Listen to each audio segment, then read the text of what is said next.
लाभले आम्हास भाग्य बोलतो मराठी. लाभले आम्हास भाग्य बोलतो मराठी.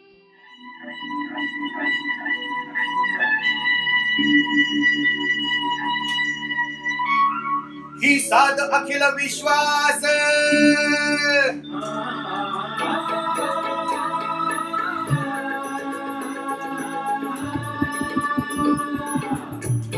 ही साध अखिल विश्वास ही साध अखिल विश्वास ही साध अखिल विश्वास ही साध अखिल विश्वास तरुण रक्तास सांगतो थोर दिव्य इतिहास देई सन्मान तोची अवघ्यास स्मरूया मिळून आज शिवबासजी स्मरूया मिळून आज शिवबासजी जी जी जी जी जी.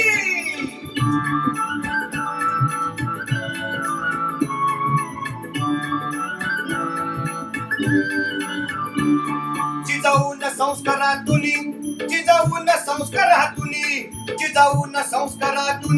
घडविला शिवाजी राणा. जिजाऊन संस्कारातून घडविला शिवाजी राणा. कर्तृत्वान जपला जान शूर हिंदवी बाणा. गोंजारुनिया समजावी निद्रिस्त सुप्त सुजनास स्थान दाखवी खास झोपेच सोंग घेतलेल्यास.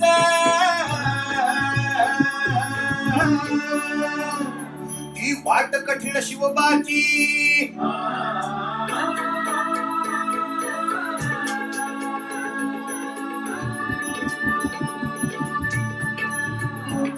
ती वाट कठीण शिवबाची ती वाट कठीण शिवबाची ती वाट कठीण शिवबाची खाच खळग्यांची. ती वाट कठीण शिवबाची खाच खळग्यांची. तरीही जाऊ त्याच वाटेन तरीही जाऊ त्याच वाटेन. वाहुनी एक प्रवाहान वाहुनी एक प्रवाहान. टाकूया हादरवुनी गनिमासजी जी जी. राष्ट्रभक्तांची मांदियाळी असं आपण जेव्हा म्हणतो तेव्हा त्यामध्ये एका अशा वेगळ्या पण सर्वार्थाने योग्य अशा नावाचा आपल्याला समावेश करायला लागेल. ते उत्तुंग व्यक्तिमत्व होतं आर्य चाणक्य यांचं. राष्ट्र ही संकल्पनाच ज्याने आपल्या असामान्य दूरदृष्टीने प्रत्यक्षात आणली असा हा आद्य राष्ट्रभक्त म्हणता येईल. आर्य चाणक्य, विष्णुगुप्त आणि कौटिल्य अशा 3 नावाने इतिहासात त्याची नोंद आहे. चाणक्याचा काळ हा इसवी सनापूर्वीच्या 4थ्या शतकातला, म्हणजे आजपासून साधारण 2300 ते 2400 वर्षांपूर्वी तो होऊन गेला. याच सुमारास ग्रीक राजा अलेक्झांडर हा आपलं बलाढ्य सैन्य घेऊन जग पादाक्रांत करायच्या ईर्षेने भारताच्या दिशेने चालून येत होता. वाटेत लागणारी राज्य जिंकत तो पुढे येत होता. त्यावेळी भारताची रचना ही 16 महाजनपदांमध्ये विभागलेली होती. या प्रत्येक राजाचा कारभार स्वतंत्रपणे चालत होता. यातले काही राजे अलेक्झांडरला शरण गेले, काही फितूर झाले, काहींनी आपल्या शत्रूंविरुद्ध लढण्यासाठी अलेक्झांडरची मदत केली, तर पोरस सारखे काही अत्यंत पराक्रमी राजेही होते की जे प्राणपणाला लावून लढले. पण अलेक्झांडरच्या त्या प्रचंड सैन्यापुढे त्यांचा टिकाव नाही लागला. पुढे मग काही काळाने अनेक कारणं झाली आणि अलेक्झांडरला अर्ध्यातच आपली मोहीम सोडून आपलं थकलेलं सैन्य बरोबर घेऊन मायदेशी परत जावं लागलं. अलेक्झांडरच्या आक्रमणानंतर भारताची जी पडझड झाली होती, जे प्रचंड नुकसान झालं होतं, जो भीषण रक्तपात झाला होता, त्या सगळ्याचा कौटिल्याने अतिशय जवळून अनुभव घेतला होता. आणि त्याच्यासारख्या बुद्धिमान माणसाच्या मनात हे आलं की जर यावेळेला भारतात सार्वभौम सत्ता असती, एक केंद्र सत्ता असती, तर कदाचित भारतावर ही वेळ आली नसती. आणि याच विचाराने त्याने चंद्रगुप्त मौर्य अत्यंत शूर, हुशार आणि महत्वाकांक्षी तरुणाला हाताशी घेतलं आणि साम्राज्य रचण्याला सुरुवात केली.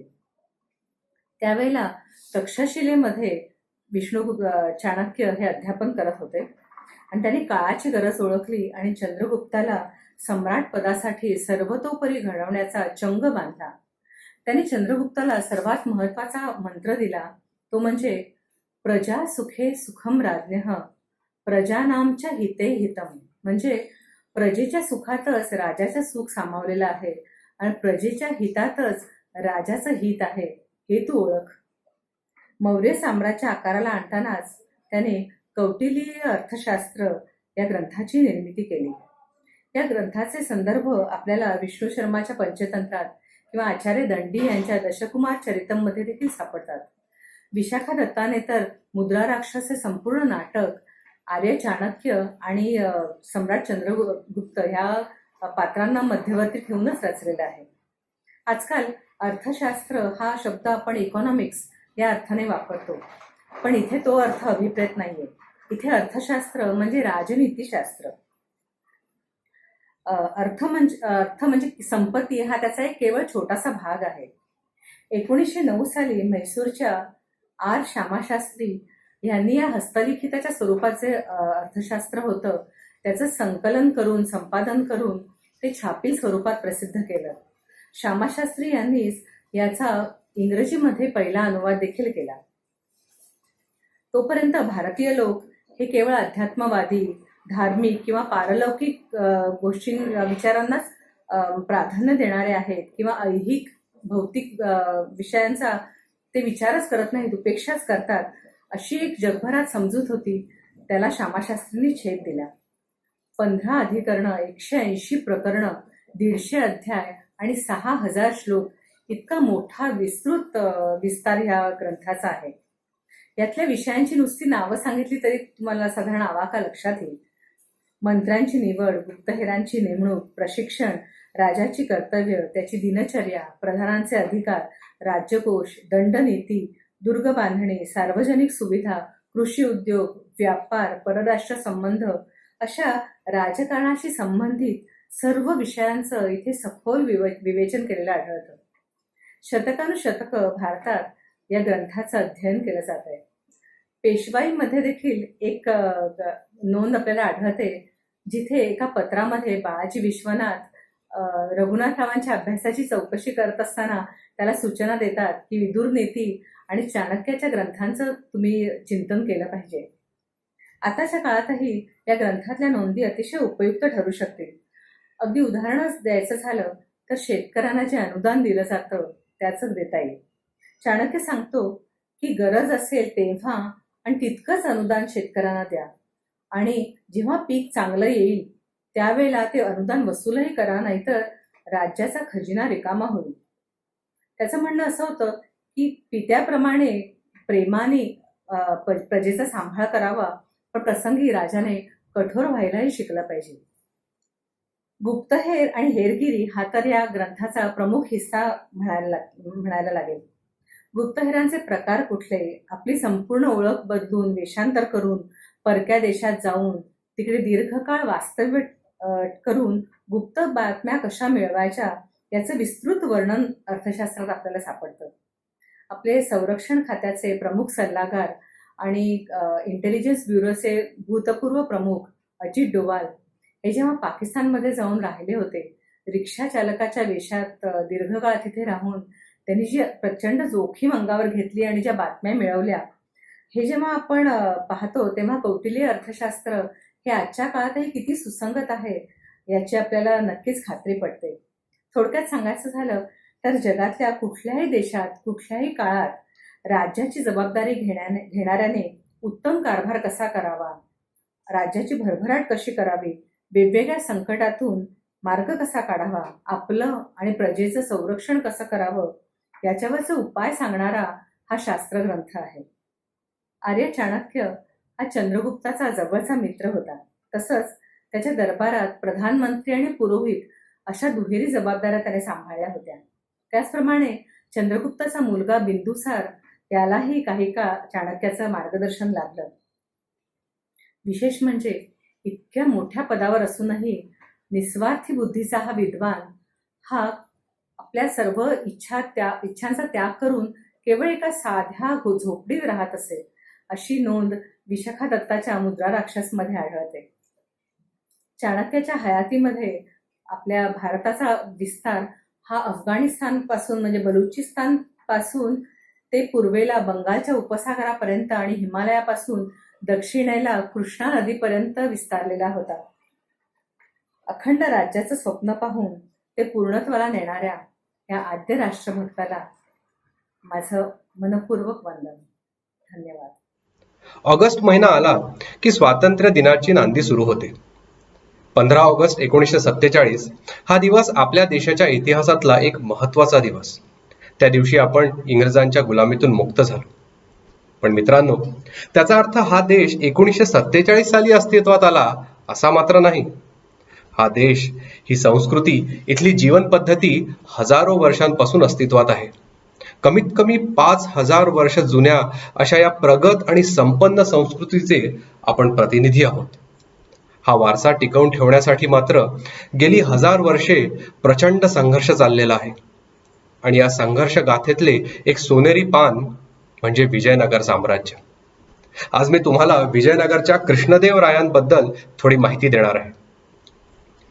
विजयनगर साम्राज्याची स्थापना हरिहर आणि बुक्क या 2 भावांनी इसवी सन 1336 मध्ये केली, म्हणजेच आजपासून 684 वर्षांपूर्वी. 18 एप्रिल 1336 चा तो दिवस आपल्या इतिहासातला कलाटणी देणारा दिवस आहे. याचं कारण म्हणजे पुढली जवळपास 250 वर्ष हे हिंदूंचं राज्य आपल्या भूमीसाठी आणि आपल्या धर्मासाठी दक्षिणेतल्या इस्लामी राजवटींशी लढत होतं. विजयनगर साम्राज्याच्या कालखंडात 4 वंशांनी त्याचं नेतृत्व केलं. ते 4 वंश म्हणजे संगम वंश, सलुवा वंश, त्यानंतरचं तुलुवा वंश आणि शेवटचं अरविडू वंश. तर कृष्णदेवराया हे तुलुवा वंशातले 3रे अधिपती होते. त्यांचा जन्म इसवी सन 1471 साली झाला आणि 1509 ते 1529 अशी 20 वर्षे ते विजयनगरचे सम्राट होते. ते एक कुशल शासक तर होतेच, पण त्याचबरोबर ते युद्धनीतीत सुद्धा पारंगत होते. त्यांच्या लष्करी लढायांचं नेतृत्व ते स्वतः करीत असत.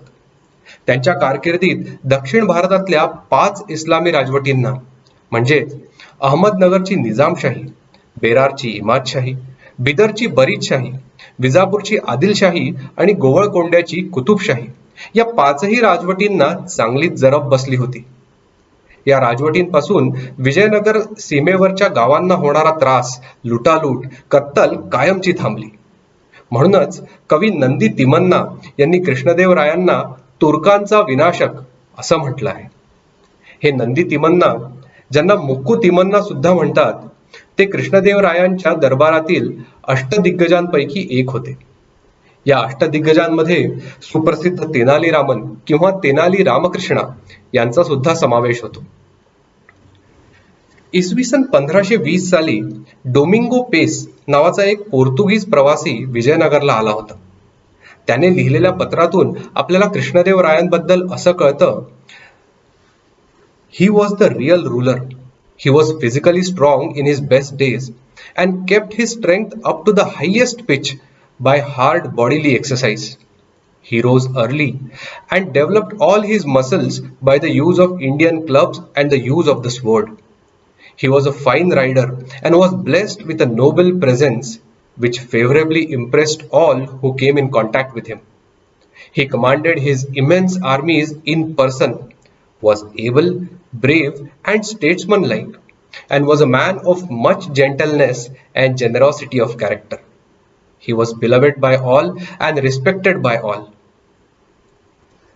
पण कृष्णदेवरायांनी नुसता लष्करी पराक्रम करून आपल्या राज्याची सीमा वाढवली म्हणून ते महान शासक म्हणून ओळखले जातात असं नाही. त्यांच्या कारकिर्दीत तामिळ, तेलुगू, कन्नड आणि संस्कृत भाषांना प्रचंड प्रोत्साहन मिळालं. खरं पाहिलं तर कानडी भाषेतील वाङ्मयाचा सुवर्ण काळ त्यांच्या राजवटीतच सुरू झाला असं म्हणायला हरकत नाही. हम्पी, जे आपल्या हैदराबाद पासून 450 किलोमीटर दूर कर्नाटकात आहे, ते हम्पी म्हणजे विजयनगरची राजधानी. तिथल्या विठ्ठल स्वामी मंदिराचं बांधकाम कृष्णदेवरायांच्या काळात सुरू झालं. तिथल्या विरूपाक्ष मंदिराचा विस्तार देखील त्यांनी वाढवला. त्यांनी 1521 साली कोरगल आणि बसवन्ना येथे मोठे बांध आणि कालवे बांधले, जे पुढील 350 ते 400 वर्ष अस्तित्वात होते. तर असे हे कृष्णदेवराय आणि त्यांचं विजयनगर साम्राज्य. तुम्हाला जर अधिक जाणून घ्यायचं असेल तर रॉबर्ट सुवेल यांनी लिहिलेलं द फॉरगॉटन एम्पायर आणि एस कृष्णस्वामी अय्यंगार यांचं सोर्सेस ऑफ विजयनगर हिस्ट्री ही पुस्तकं जरूर वाचा. आपणा सर्वांना स्वातंत्र्य दिनाच्या हार्दिक शुभेच्छा. धन्यवाद. मन समर्पित तन समर्पित और यह जीवन समर्पित. मन समर्पित तन समर्पित और यह जीवन समर्पित. चाहती हूँ मातृभू तुझको अभी कुछ और भी दूँ. मन समर्पित तन समर्पित और यह जीवन समर्पित. माँ तुम्हारा ऋण बहुत है मैं अकिंचन, किंतु इतना कर रहा फिर भी निवेदन. थाल में लाऊं सजा कर भाल जब, स्वीकार कर लेना दया कर यह समर्पण. गान अर्पित प्राण अर्पित रक्त का कण कण समर्पित. चाहती हूँ मातृभू तुझको अभी कुछ और भी दूँ. मांझ दो तलवार को लाओ न देरी, बांध दो कस कर कमर पर ढाल मेरी. भाल पर मल दो चरण की धूल थोड़ी, शीश पर आशीष की छाया घनेरी. स्वप्न अर्पित प्रश्न अर्पित आयु का क्षण क्षण समर्पित. चाहती हूँ मातृभू तुझको अभी कुछ और भी दूँ. तोड़ता हूँ मोह का बंधन क्षमा दो, गाँव मेरे द्वार घर आंगन क्षमा दो. आज सीधे हाथ में ध्वज को थमा दो, आज सीधे हाथ में तलवार दे दो. ये सुमन लो ये चमन लो, नीड का तृण तृण समर्पित. चाहती हूँ मातृभू तुझको अभी कुछ और भी दूँ. मन समर्पित तन समर्पित और यह जीवन समर्पित. मन समर्पित तन समर्पित और यह जीवन समर्पित. चाहती हूँ मातृभू तुझको अभी कुछ और भी दूँ. समर्पित तन